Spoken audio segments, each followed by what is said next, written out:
Hey guys, it's Alana, and welcome back for another episode of Seeing Other People. This is my third attempt at an intro right now for this episode. I want you to know that there's a very clear reason why I do not do solo episodes, and it's because I am not good at just talking.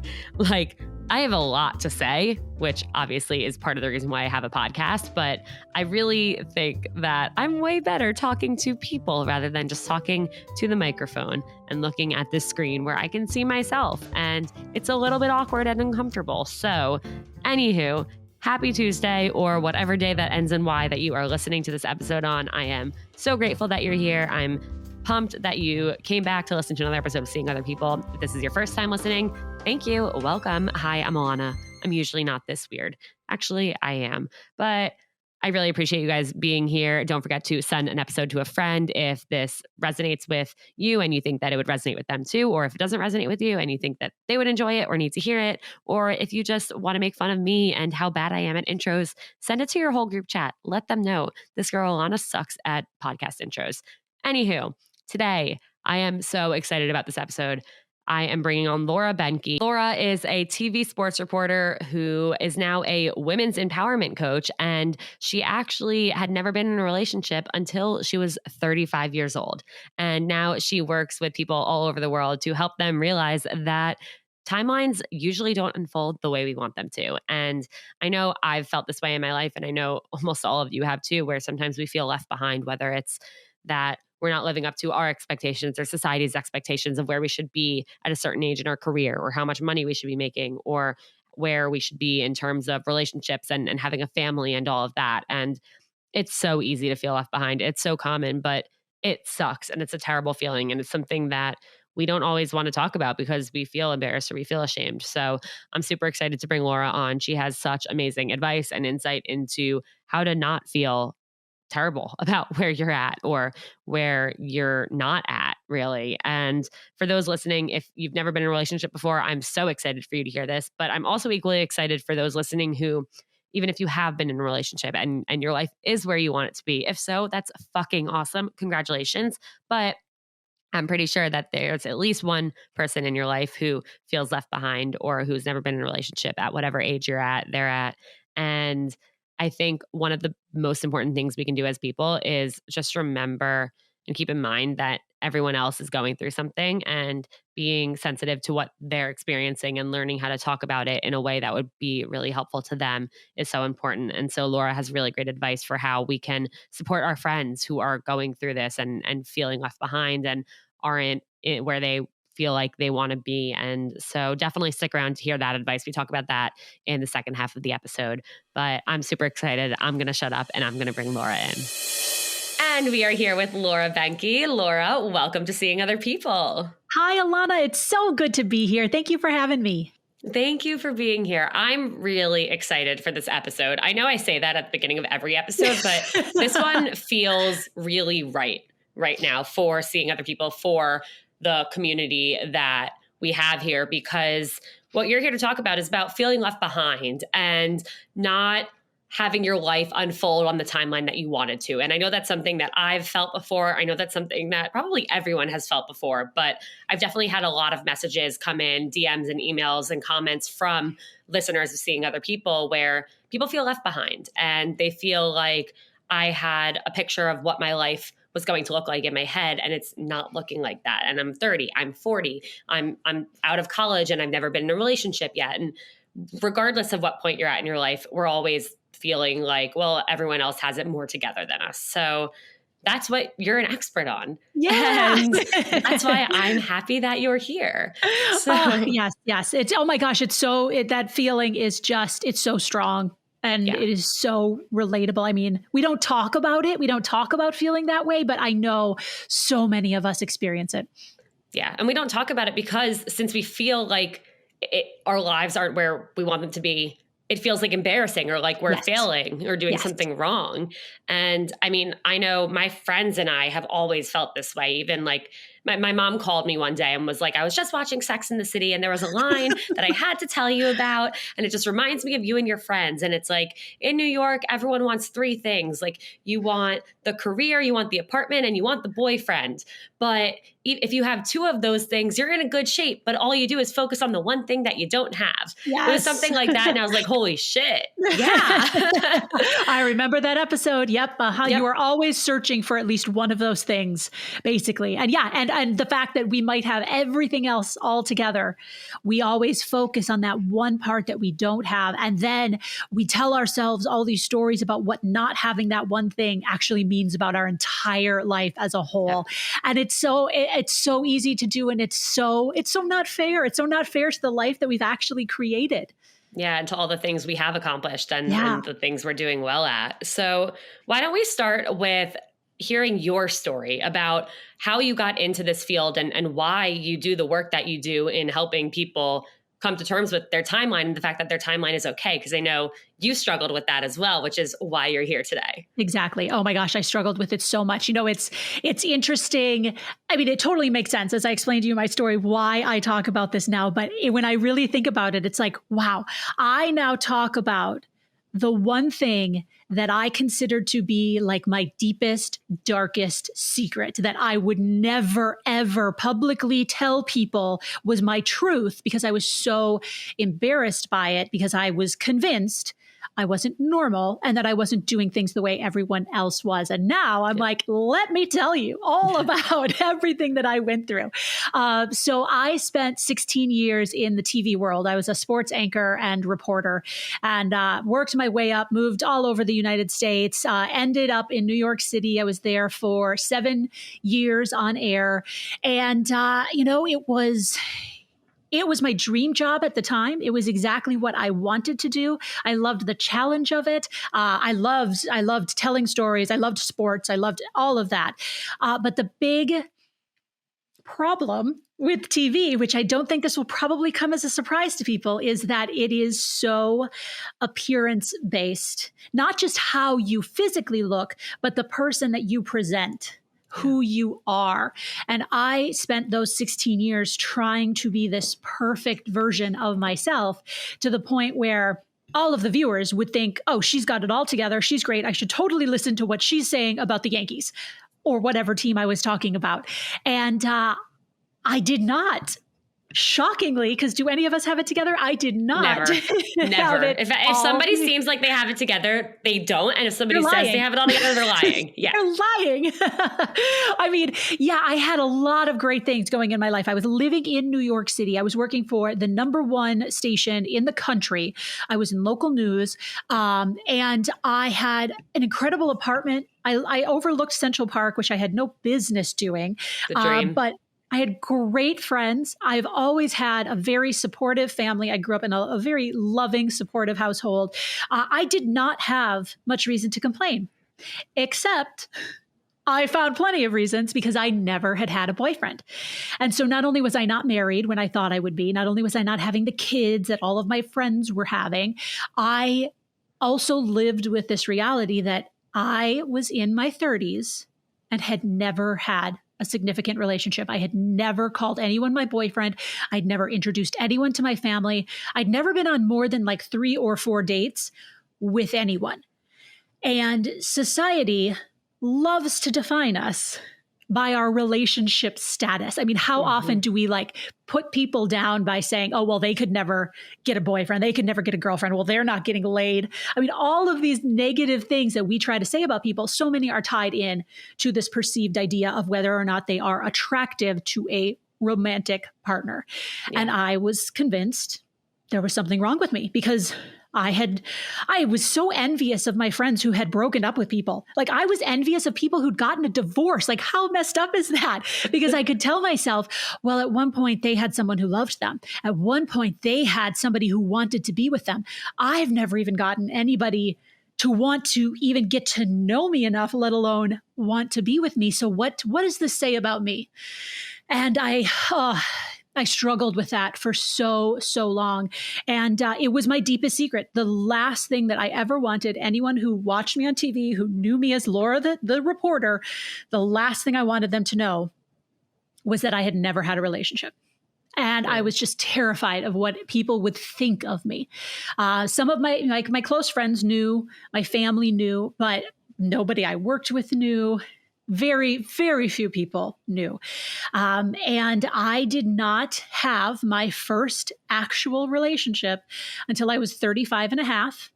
And I just happened to end up marrying him. But that I just got the chills. And I knew this. I knew this from like researching you before, but hearing you say it, I got the chills. Yes. I mean, it was a journey to get to this point where I was ready to meet him. Like I was so into this narrative of beating myself up and of telling myself all the things that I had to have been doing wrong because nobody had ever wanted to be my boyfriend. And I had to work through that. It took years of trying to really accept who I was and the fact that if I was single for the rest of my life, it would not be the worst thing in the world. I could actually build a pretty exceptional life by myself.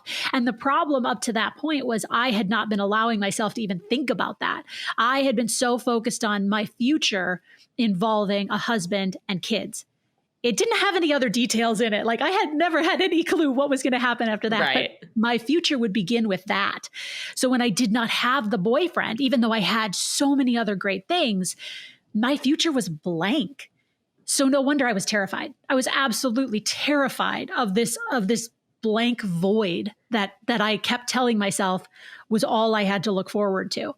And when I finally gave myself permission to envision a life that I had control over, that I could create, that I could celebrate, being single, being by myself, and I could, did I want that to happen? Well, no, I certainly wanted to meet somebody, but I also knew I was going to be okay. For the first time in my life, I was letting myself actually plan for something that I might actually have a chance to control.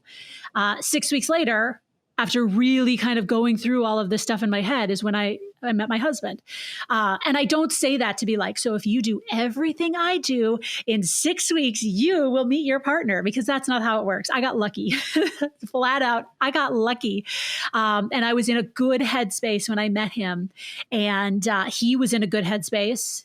We were ready to meet each other, and it all worked out. And all of the feelings and fears that I had about being single for so long and not having a relationship and how it would affect, I was telling myself, you can never have a good relationship because you've never practiced. So how are you supposed to know how to do it when the real thing comes along? When it's right, when it's the right person, you can figure it out. And also the stumbles that you might make along the way won't be deal breakers when it's the right person. So after meeting him, I was able to kind of start taking a look more at other parts of my life. And suddenly this career that I had fought for so long, that I had spent so much time and energy on, wasn't fulfilling me anymore. It became, I felt very much that I was putting on a show. And I didn't like that. I really didn't like that. And, I had started to be able to talk to some women in my life, new friends, some coworkers of my husband's, and really explaining to them what I had been through and sharing some of the things of my story and when I was single and how long I was single and what it was like. And realizing how much they could connect with that, even if it wasn't their exact story. There were things that they were like, oh my gosh, yes. Nobody's talking about this, but yes, I feel that way too. And that started the wheels turning of like, okay, maybe I am better served not just talking to generally men about sports, but actually talking and connecting with women about something that actually truly matters to me. So I left TV with really no clue what exactly I was going to do. And I had a fashion blog and thought, well, maybe I'll do this because I love fashion. I love style, all of that. I was terrible at that. So there was that was not going to work. But on my fashion blog, I decided to start writing this series called Love Lessons that I named it at the time. And it was just my experiences when I was single and the kind of common feelings that I had, the issues that would come up, just the challenges that I faced, the things people would tell me that didn't actually help, even when they thought that they did. And I put together my first post in that series, and I admitted that I'd never had a boyfriend. until I was 35 and a half when I met my husband. And I hit publish on that. And, I'm not in TV anymore. So like that world is over. So like, I can't, that judgment aspect, it wasn't there, but it was me. I was putting that out there. And even if I deleted it the next day, like it was on the internet, so it's going to live there in some way, pretty much forever. And I hit publish and just kind of sweated. But by the end of the day, and I did not have a lot of readers at that time. So the other thing I kept telling myself was, well, nobody's going to read this. So you're fine. Don't worry. Nobody's actually going to read this. And by the end of the day, I had 3 different emails, not even just comments on the post, but 3 women actually emailed me, which was huge. I never got any response for the things that I was posting. The 3 different women sent me an email saying, oh my gosh, I have never had a boyfriend. And they ranged in age from like early 30s to 40. I have never had a boyfriend. I thought I was the only one. Thank you so much for saying this out loud. Yeah. And I was like, okay, all right, there is something. There is something here. I thought I was the only one. And then I started realizing that I thought I was the only one because I never talked about it, because nobody else ever talked about it, which just makes you continue to feel like you are the only one. And that continues to make you feel like you cannot talk about it because everybody's going to think there's something wrong with you. So that kind of opened up the doors to this idea of, what as women what are we really doing to ourselves because of all of these ideas that society has put out there about how we're supposed to be living a life?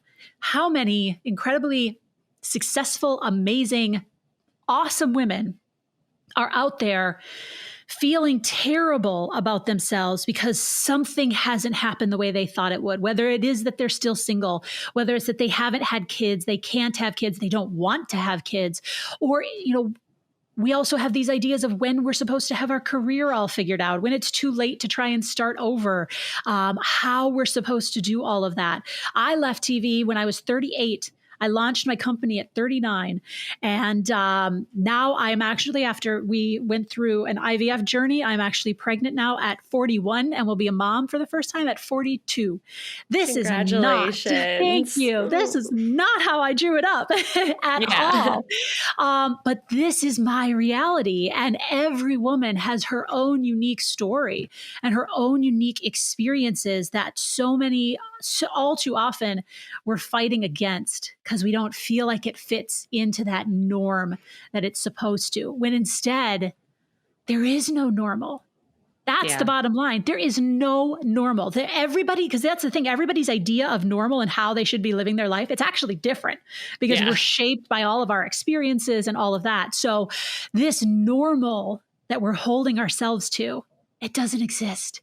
So now I work with women as a coach, as a speaker, writer, podcast host, really trying to help women break through that idea of that there's just one way to go. There's one timeline that we're supposed to follow, and instead be able to embrace the story that we are creating and the timeline that we are hopefully owning that is unique to us and that has so many things to celebrate. So many things to celebrate, even if they aren't the things we initially thought we would be celebrating. So that's what we do. My company is the Life Actually Company because, there's the life you thought you would have, and then there's Life Actually. Mm-hmm. This is where we actually celebrate the actually, and we talk about all of the things that are actually happening and try and shift our perspective to a place of acceptance when things don't necessarily go according to plan. Because let's be honest, they never go according to plan. All right, you guys, I can't believe I'm saying this, but we are officially in November. And this month, Mindset Wellness CBD and Seeing Other People are teaming up to encourage you to feel healthy and be physically and mentally healthy and feeling well and feeling balanced. And of course, there are a lot of different things we can do to get that. But one thing that will help is Mindset Wellness CBD's health gummies. I know we've talked about the focus gummies, we've talked about the calm gummies. And now it is time to talk about the health gummies. They actually have ingredients in them that encourage an enhanced wellness experience. And they're really set up to help you feel like your best self. And that is, of course, all we want. So definitely head to mindsetwellness.com, grab your health gummies. Of course, they're vegan, organic, non-GMO, gluten-free, and they taste amazing and leave you feeling amazing. Grab yours today. Yeah, I really, truly, like wholeheartedly love your entire story because it's not just about one thing. It's like your life now versus your life, I guess, like 5 years ago or 10 years ago. It's not just that you got the relationship, like your whole mindset, your whole like mental health, I'm sure completely took a 180 and your career changed too. And while you were so successful in doing that, I have a guess that what you're doing now is more fulfilling. So much more fulfilling. And, that it has very much changed my idea of what it means to be successful. I had always tied success into my job title and how much I was making. Yeah. And that was the bottom line. And, keep improving those and you are becoming more successful. And, let me tell you, I gave up it was great to be able to go out into social situations when people ask what you do for a living. You just say, oh, I'm a sports anchor and reporter. That's easy. Then they're like, oh, wow, that's cool. Now people ask what you do. And it's like, well, I work with women. Like, how much time do you have? I can really get into it, but like, it's not a nice, tidy thing. It's not something that people necessarily go, oh, wow, that's really cool. And I struggled for a long time after getting out of TV because I had tied so much of my own personal identity into being that sports reporter. Yeah. And, I have not yet gotten to the point where I am in a financial place that I left. I know that will change at one point, but when I left TV, I'm still not back to that point. And yet I feel so much happier, so much more fulfilled, so much more successful because for the first time in my life, like I get to be me. I get to actually say how I feel, what I think, and communicate and connect with women on a level that matters. And, nothing against sports and sports fans. I was one. I'm not really one anymore. I've very much removed myself from that world, but it's great. It's a great diversion. It's wonderful. But to be able to actually sit down and look another woman in the eye and say, how are you feeling? What are you going through? Yeah. You are not alone is so much more powerful than, going live after a Super Bowl. I can't even begin to explain how much I relate to you on everything. Though I'm still in my 20s and I am actually in a relationship right now.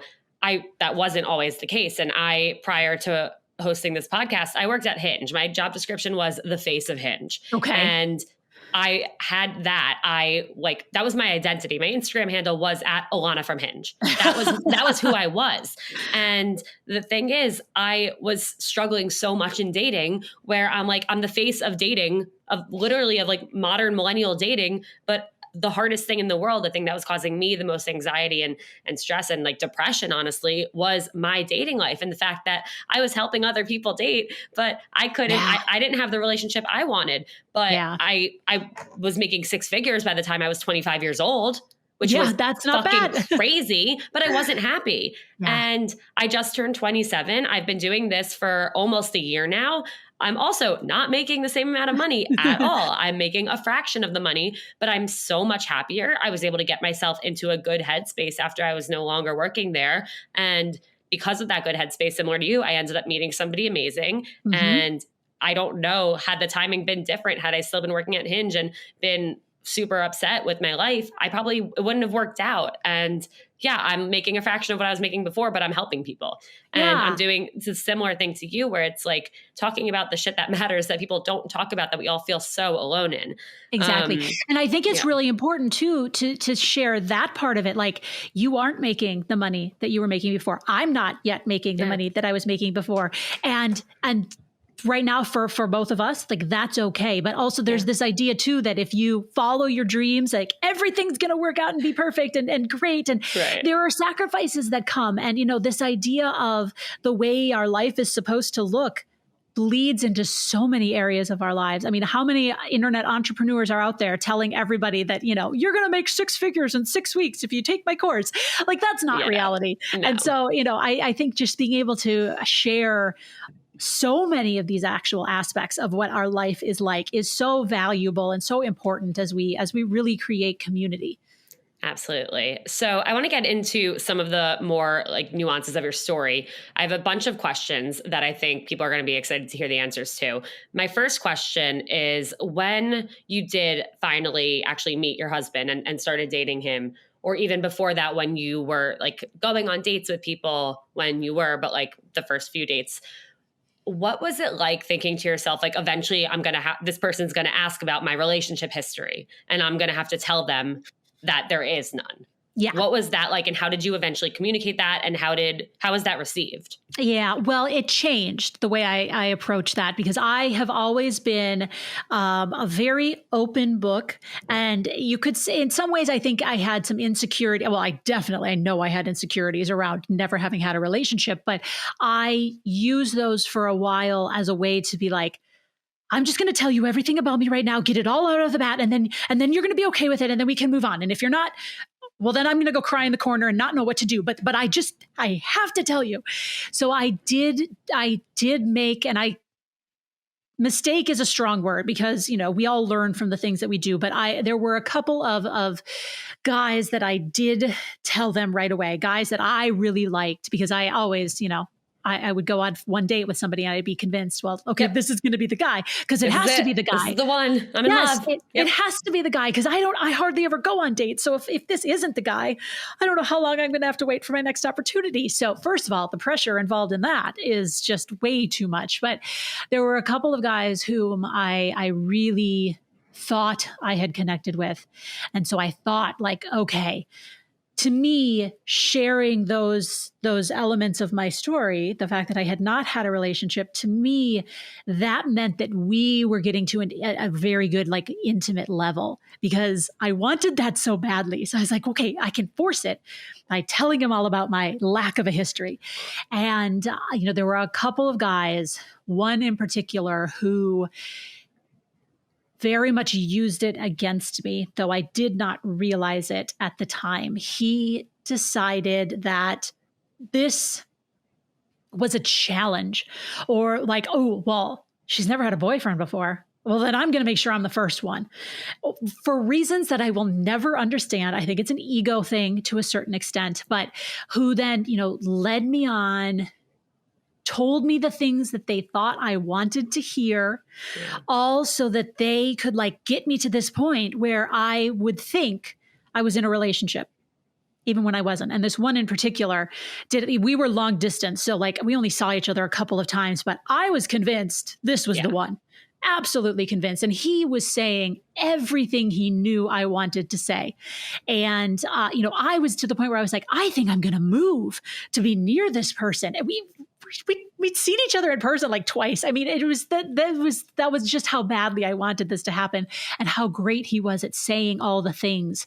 And he ended up essentially breaking things off with me by never speaking to me again. He ghosted me, like completely ghosted me. And I was so shocked and so devastated.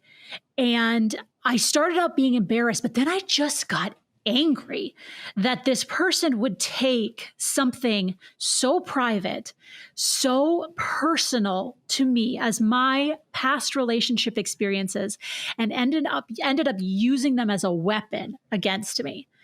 And that was the last person I dated before I met my husband. About probably about 9-10 months later is when I actually met my husband. So I made a very, very clear decision after that happened, that I was not going to tell people. It's nobody's business. It is not like you have to earn the right to know more about me. And none of that should matter. Me not having had a relationship should have no effect on our relationship. Like, this is, you know, I say it all the time. Past experience does not dictate future success. And if you look at people who have had relationships, well, if they're dating again, all of those relationships failed. So what makes them more qualified to be in a relationship than me? Like, it's crazy. So when I met my husband, I kind of said right off the bat, I was like, you know what? You have a history. I have a history. I don't want to talk about it. I just want to get to know you. I want you to get to know me, and I want us to go from there. But I don't want to talk about past relationships. I don't want to talk about past experiences. And I feel pretty confidently in that. He was like, okay, cool. That's fine. And so, after some time, obviously I told him. Yeah. And at that point, he was special from the very beginning. I could have told him that first night. I could have laid my heart out like I had done in the past, and he would have been absolutely amazing about it. But I didn't know him. I didn't know that yet. And I wasn't ready. He didn't deserve to know that part yet. Just like I didn't deserve to know certain parts about him. We were just getting to know each other. So by the time he did start to find out more and more about what my actual lack of experience was, it was so far from being a big deal because we had already established a connection. He already, that he would say to me once he knew, he'd say to me all the time, like, I cannot believe you've never been in a relationship. Like you know what you're doing, which sounds silly. I don't think those are the exact words that he would use, but he was like, you know this relationship, like, and understand it better than I do. And I have had previous experiences. So, you handle communication well, you handle this, you handle that. And so, it didn't matter that I had never had a relationship before. And by the time I was able to share that with him, we were really at a place where it was just past experience. Yeah. And, the good thing about it was that a lot, and I think this is so true for a lot of people, when you have been in relationships, especially difficult ones or challenging ones, perhaps even toxic ones, you bring a perception from those relationships into the next one. And I didn't have any of that. So, when he would do something, it wouldn't necessarily trigger in me something from a previous relationship that I would be then interpreting it to mean. That's a really good point. Like I'm like in 6 months in with my boyfriend now, and I'm still waiting for him to tell me like, oh, just kidding. I'm not looking for something serious. Like I'm going on vacation with his family next week, but like I'm waiting for him to ghost me because that's what I'm used to. Yes. Oh my gosh, that is so true. And that seriously, I think I probably felt that way for a while too, even though I knew he was different. But our past experiences are so strong. They are so strong, and they sit with us and they tell us stories so loudly. But yeah, that's kind of how I handled it. And it was definitely different for each guy. And I had to kind of evolve into what worked for me. Mm-hmm. I was never ashamed. Well, okay, no. At first, I was ashamed. In my 20s, I was definitely ashamed of not having had a boyfriend. Once I was, really starting to accept and embrace who I wasn't ashamed of it anymore. But I didn't feel like it was anybody's business unless they earned the right to have it be their business. Yeah, I love that. And I think that's a really good lesson learned, especially because you tried it and it didn't work. Yeah. And then you tried the opposite and it did work. So that's definitely really good to keep in mind for anyone listening who is in that same situation. What was, like, I know you mentioned that you changed your mindset about it and you decided like, okay, I am going to be okay with this. I can do this. Like, I just feel like in my head, I feel like that's got to be so tough to do. I mean, of course, that's incredibly challenging to do, but like, how did you do that? Because I just feel like, especially when it's been so long that it hasn't happened for, like, you're just so hard on yourself. Like, even like last year when I was 26 or when I was 25, the year before that, like I kept seeing all of these like tweets and memes like, oh my God, like, Mom, can you pick me up? Everyone's getting engaged. And I'm like, yeah, like one person on my feed's getting engaged, like whatever. And now literally every single day I see somebody new getting engaged and I'm like, what the heck? And like, thank God I'm in a relationship when I'm saying that, because otherwise if I was single, I'd be like, oh my God, I'm a failure. Like I'm a complete failure and this is never going to happen for me. So it's like when you're so deep in it, how were you able to pull yourself out? And especially when like if a family and kids and all that was what you wanted, how were you able to say like, if I don't have that, I'll still be okay? Yeah.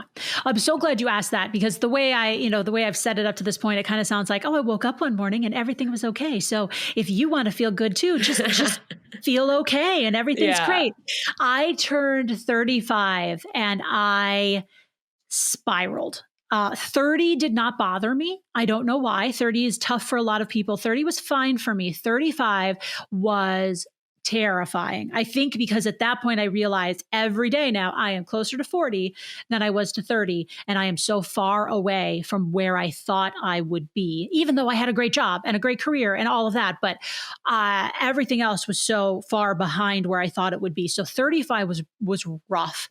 And, I'd been seeing a therapist for years at that point, and I just didn't, I'd gotten to the root of a lot of stuff, but I still just could not get past being single and thinking of it as anything other than a terrible, terrible trait that just defined who I was.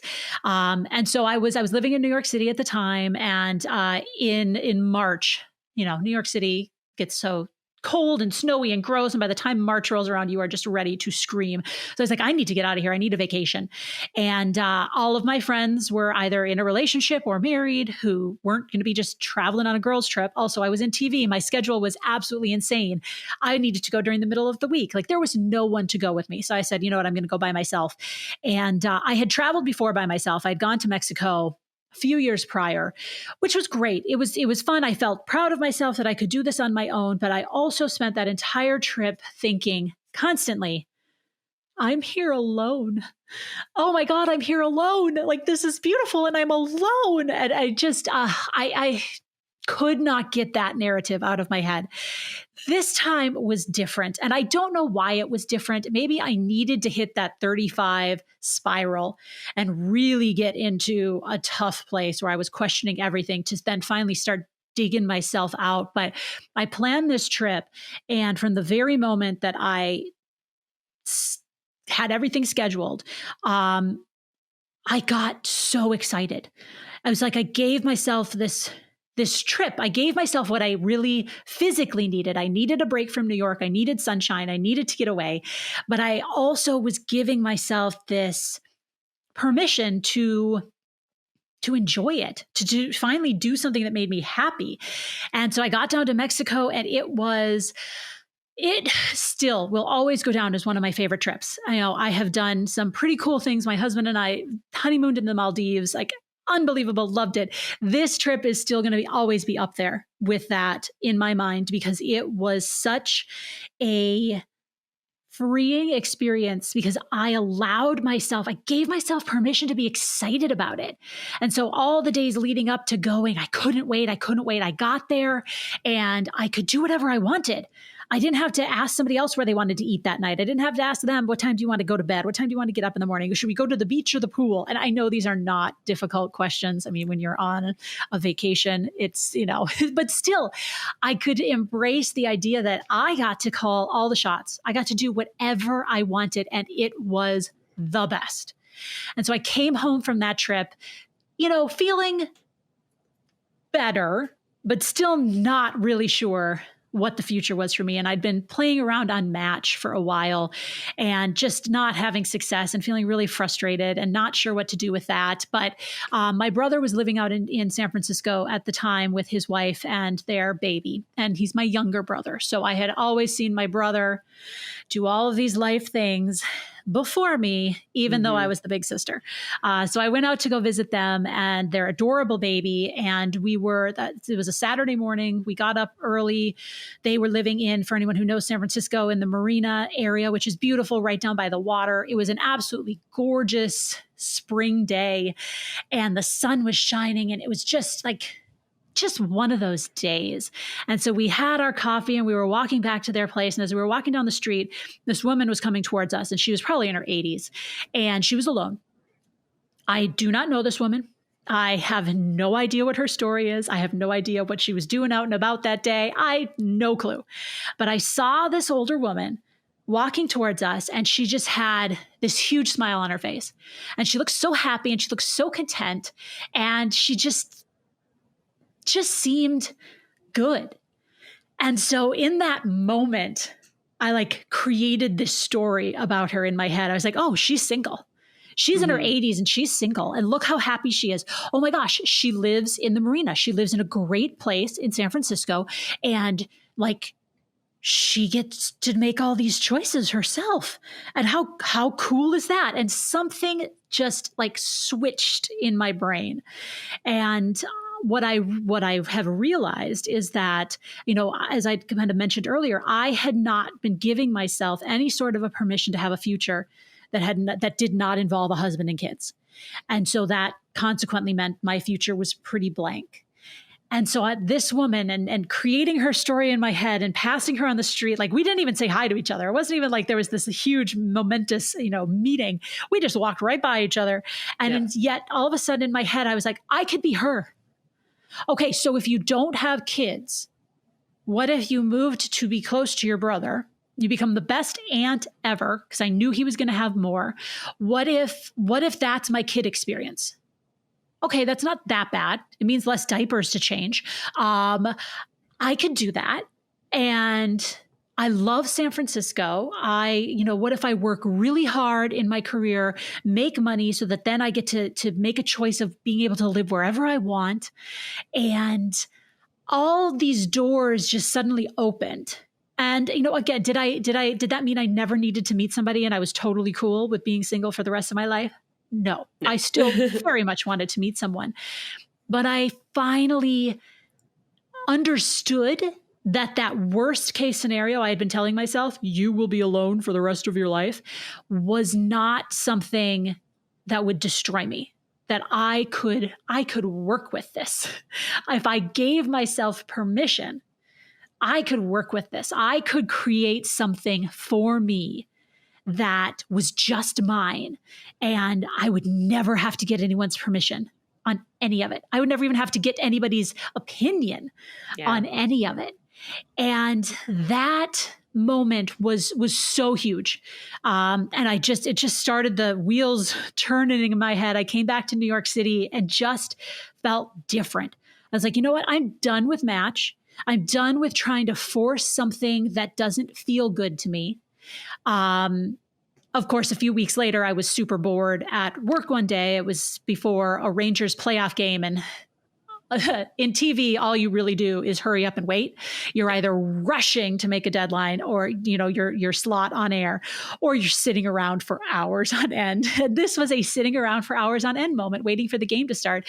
And I had not canceled my Match membership yet because I had paid for like the rest of that month. I was like, okay, I'm serious about this, but I'm also not throwing money away. So I'm not just going to cancel delete my profile just yet. And Match at the time was sending out, I have no idea how it works now. They sent out emails each day with your daily matches. And as I was sitting there, I got the daily Match email. I'd been deleting them for the last couple of weeks. I was just like, no, done. But I was bored. So I was like, I'll take a look at this one. And I see a guy who I had not seen before. Because, at some point, they recycle. We've all done online dating. You keep getting the same ones. It's the same dudes. My friends and I always joke. One of my friends, she's always like, I keep seeing like the same guys. I'm like, they're probably saying that about us. Yeah, exactly. Exactly. So I saw this new guy that I'd never seen before, and it was my husband. So I decided that I would message. Oh, because here's the other thing. I did online dating very weirdly because I was on TV and fiercely protective of my privacy. And so I did it without a picture. So I was the weird person without a picture. They don't even let you do that now. I know. I was lucky. This is dating me at this point. I was very lucky that 6-7 years ago, you could actually do Match without a picture. So I would reach out to the guys that I was interested in and then explain, hey, this is because of my job. I'll send you a picture if you're interested, blah, blah, blah. So he was actually the last person that I sent anything out to, not because we hit it off and it all worked, but because I was like, I am done. I am absolutely done. But yeah, he responded. We ended up emailing back and forth for like a week and a half before I finally said, hey, do you just want to meet in person? And we had our first date, and the rest is history. But I really do believe that I went into that first date and that experience with a mindset that was so much different than what I had had before, because I was getting super excited about this life that I could build for myself. And I knew that I didn't need him. He didn't have to work out. So I really feel like when I walked into that bar, when we started talking, when we met, he was the first guy that actually met Laura instead of the Laura I was trying to be for him. Yeah. And, to me, that's what made all the difference. Had we met 6 months prior, who knows if it would have actually worked? I don't know. But yeah, it was, and it's everything is still a work in progress. Like, you don't reach this point where you're just like, I'm totally cool with everything in my life having gone this way. So, it was always a work in progress. And as we dated, I certainly had moments of insecurities about not having had a relationship, about our relationship, about myself and my own abilities. But when it's a good situation and when it is the right person, those things aren't, you can get past them.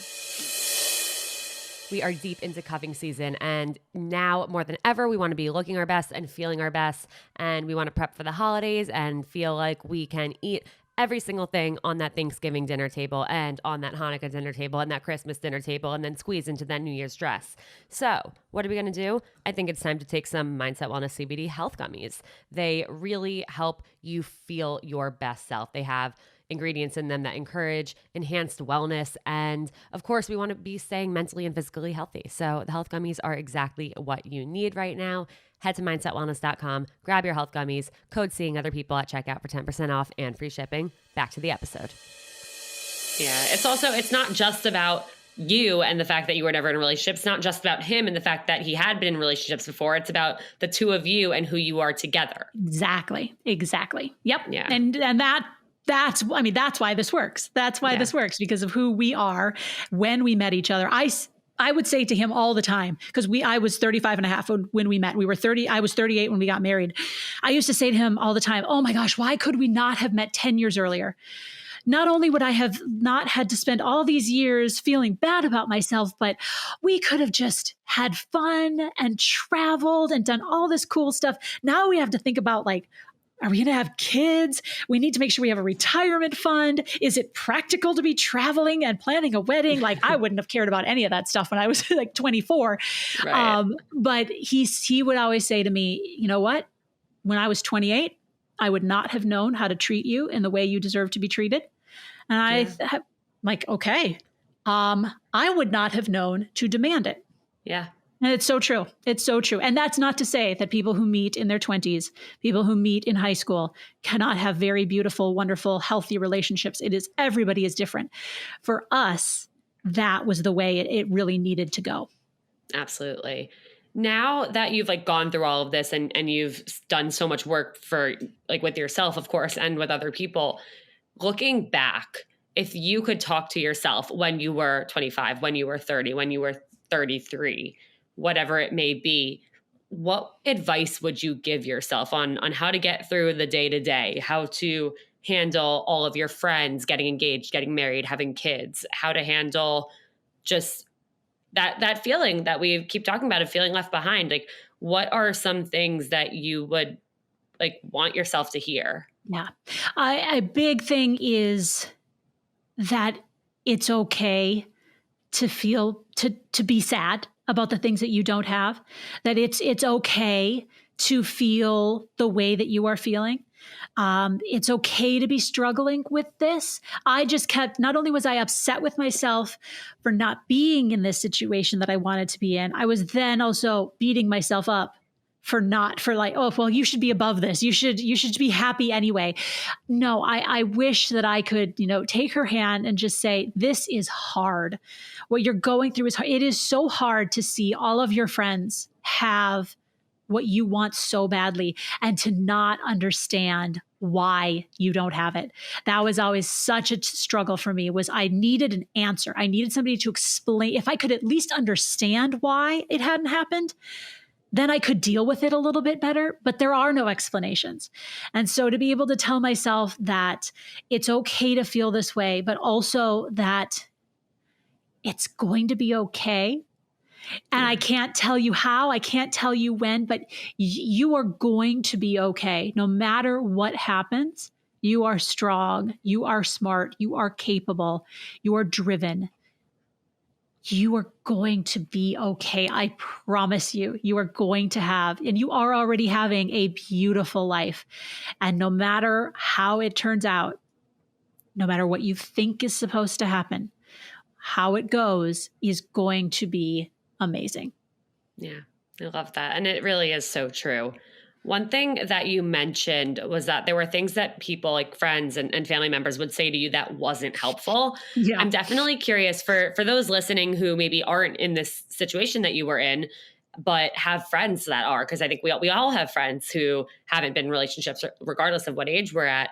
What are the things that we shouldn't say? And on the flip side of that, what are things that we should say? How can we support our friends who maybe are a little further behind or aren't where they want to be? Yeah, that's such a great question because we don't focus on that. I always say I really wish that I could like have a workshop for friends of people who are struggling with their relationship status. I don't think that would sell. Like that's not, that's hard no, to but get it'd be amazing. So, okay, this is it right now. Yes. So, the things that I heard that were the most difficult were my mom started this. She said this from when I was in high school on, don't worry, it will happen.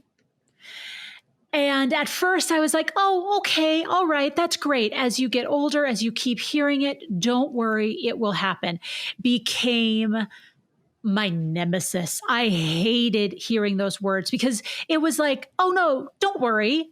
Everything you're going through, everything that you're feeling, all of that, like just stop worrying about it because it's going to happen. I'm like, it hasn't happened. And there's no proof to me that it's going to happen. So it just became each time she said that to me. And I had other friends who would say similar things along that way. It's going to happen. Your time is now. This is it.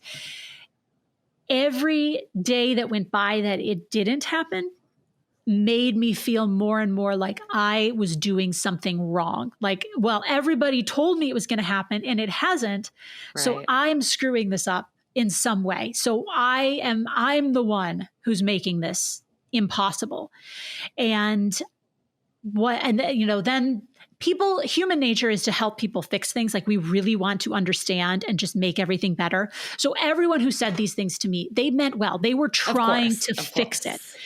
The truth is, no one can fix it. Nobody can fix it. You can't wave a magic wand and have the person that is going to be right for me walk into the room at that moment. No one has control over that. And so, between my mom saying that, I remember having a dinner with a friend whom I love. She's a very dear friend. I was so frustrated and I left that dinner practically in tears when she told me, you have to be positive. You have to believe that this is going to happen because if you aren't positive and you're not being positive right now, if you stay like this, you will never meet him.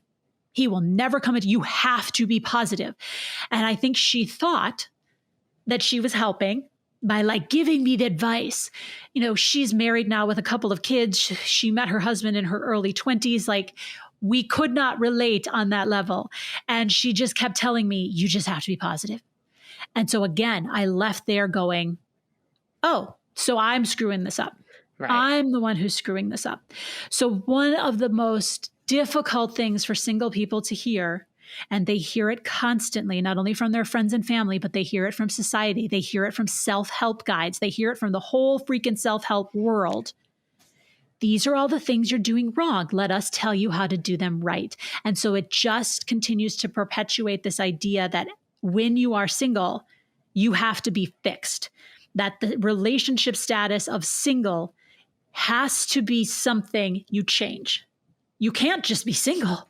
Oh my gosh, no, you're on your way to being in a couple. Single is just this really sad like stopping point where we just feel bad about ourselves and have to hope that the other person's going to show up soon to rescue us.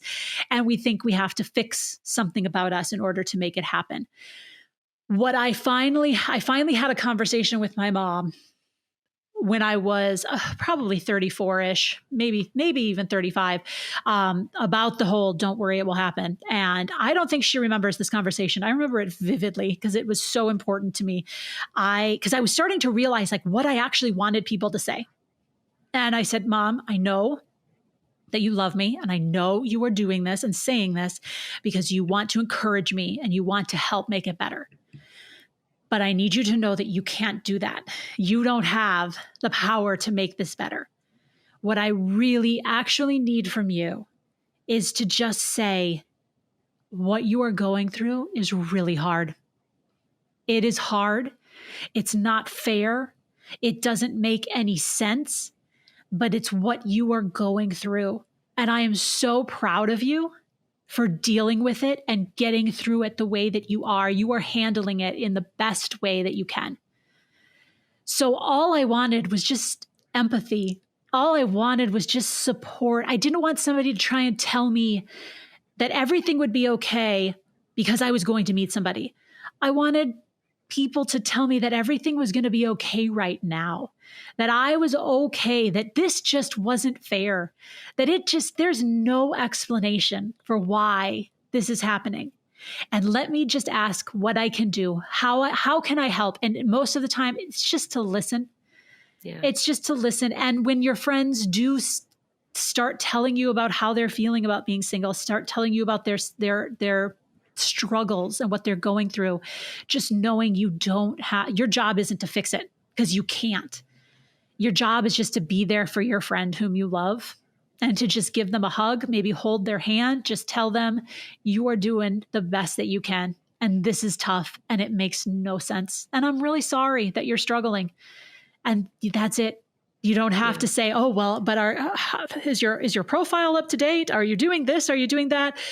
Are you being too picky? Are you not putting yourself out there enough?" None of those things are necessary. You don't have to. You don't have to try and figure it out. It's actually so much easier to be a friend when you don't have to feel like you have to fix it for them. You just need to listen. I'm really glad you brought that up because I know like I'm guilty of this. Like We if all my friends will come to me, I'm like, "All right, like show me your profile. What can we do? Like let me ask around. Maybe I have someone to set you up with. Like you're not actually like putting time in." Like, and when you're struggling, all you really want is for someone to listen and to be there and not, you don't want advice fed down your throat because it just makes you almost like more resentful. And another thing I'll say is like, sometimes I do think that like you mentioned the one friend who was saying like, "Oh, it'll happen. It'll happen." Oh no, that was your mom. But, I feel like sometimes we also learn that there are some friends that are better to go to for some situations. Yes. And I think that as I've gotten older, I've realized that like I love all of my friends dearly, but there are some that I learned I shouldn't talk about my dating life with. There are some that I learned I shouldn't talk about my career with.